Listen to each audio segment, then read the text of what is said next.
for something like this to occur at a marathon was, I don't know, it was difficult to express because you didn't know what it was. You figured, okay, there was some type of explosion. You didn't think that it was actually, you know, what it turned out to be.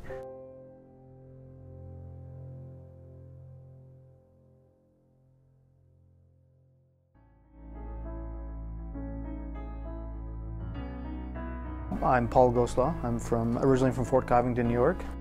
I was a pretty good athlete in high school, and realizing that I probably wasn't going to play at the professional level, I wanted to have something where I was still around athletes. In 2001, I started Beantown Physio. We as a community, or we as a business, I wanted to do something to give back and to help these people in any way possible. But I also knew that it would take some time for these individuals to be ready for this type of physical therapy.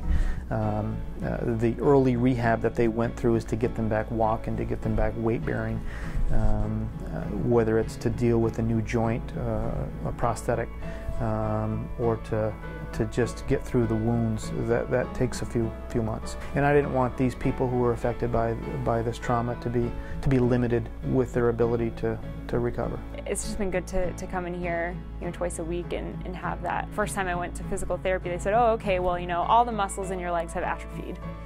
Okay, well, what does that mean, you know, and how do I get that back? You expect, you know, your legs to move like they have for the last 25 years to do what your brain asks them to do, and they just don't.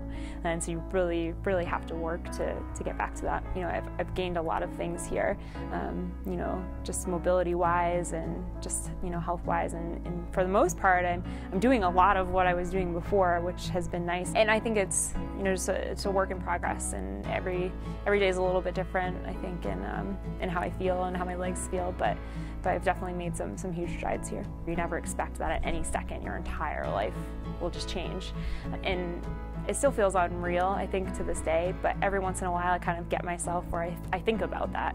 I think about just standing there and then one second changed everything. Up until I got discharged from the hospital, I mean, I was using a walker. I, you know, couldn't weight bear on my left leg at all. So it was very difficult. You know, I was actually just saying this the other day that I can't believe that only 7 months ago my biggest accomplishment was walking around the hospital floor on crutches. But here I feel like this has been my most positive physical therapy experience out of all of them that I've had, which I've had a lot. Actually, one of the things that Paul said to me on my very first intake here, as I remember him saying, you know, your legs are your priority. And that kind of stuck with me, and so kind of just being cognizant of that and putting that in the front of everything. That recovery is what's most important right now. And he definitely pushes me to do things on days when I'm tired and I don't feel like doing them, which is good because I like that and I need that. She's a great young lady. She, you know, from day one she had a smile on her face, and I don't know if I could have had that same smile. I know Michelle's close.